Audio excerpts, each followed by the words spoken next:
If you wake up and you instantly go for a cup of coffee or tea, you're probably drinking your caffeine wrong. The best time to drink your caffeine is...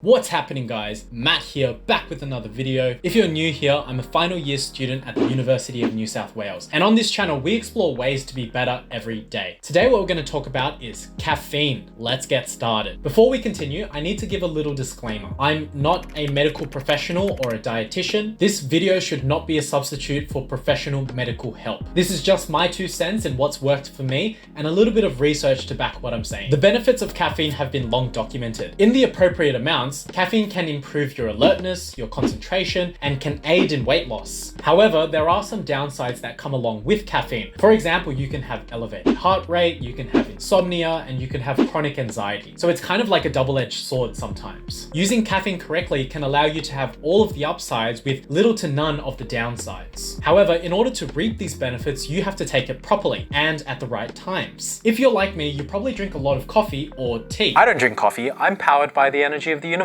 Literally no one asked. Anyway, my caffeine intake used to be really high. I used to consume like 4 to 5 cups of coffee a day, and they weren't just single shots, they were like triple shots of coffee. And as a result, I had a lot of negative effects of coffee. I was in a toxic relationship with coffee. How could I stay mad at you? I love you. So that was about 3 to 4 years ago. And ever since then, I've slowly reduced the amount of coffee that I drink per day.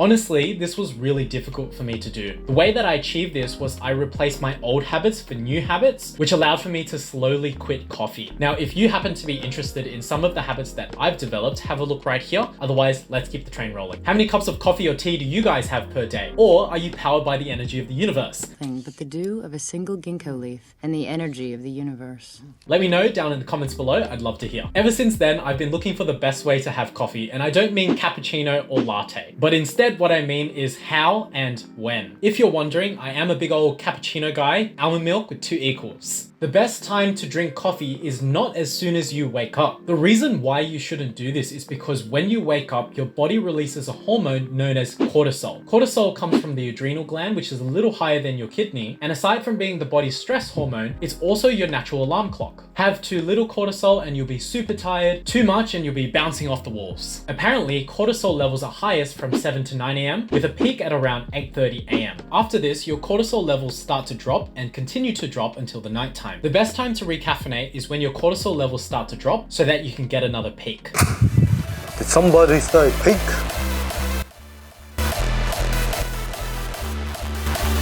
Do you mind? I'm trying to take educational videos No, here. I don't mind. Thanks. Your leg. Anyway, the best time for coffee is anytime between 9 to 11 a.m. My first coffee is always 2 hours after I've woken up, and I've noticed dramatic increases in my energy throughout the day. With that being said, if you guys are finding this video useful, I really appreciate it if you guys left me a thumbs up. It really does help me out. So how many cups of coffee should you have a day? Well, that depends. The FDA has recommended that you drink no more than 400 milligrams of caffeine per day, which is about 4 to 5 cups of coffee, 11 cans of Coke, or 40 to 50 cups of tea. Who drinks that much? I do, and I feel great. Rightio. So the amount of coffee or tea that you drink is highly dependent on you and your preferences. If you tend to get really jittery on coffee and tea, drink less, or maybe substitute that cup of coffee for a cup of tea instead. However, there is another factor that will determine how much coffee you actually drink. Time. When you drink a cup of coffee, the caffeine enters your bloodstream and takes a while to be released from it. Caffeine has a half-life of 6 hours, which means after 6 hours, you will still have half of the coffee still inside of your bloodstream. And in 12 hours, you will have a quarter of it left, and so on and so forth. Because of this, I would recommend that you don't take caffeine after 2 p.m. every day. This gives your body about 8 to 9 hours to actually release the caffeine from your system. Taking caffeine any later than 2 p.m. can affect your ability to go to sleep. However, if you just can't say no to that caffeine hit, try a decaf tea or coffee. Bloody game changer.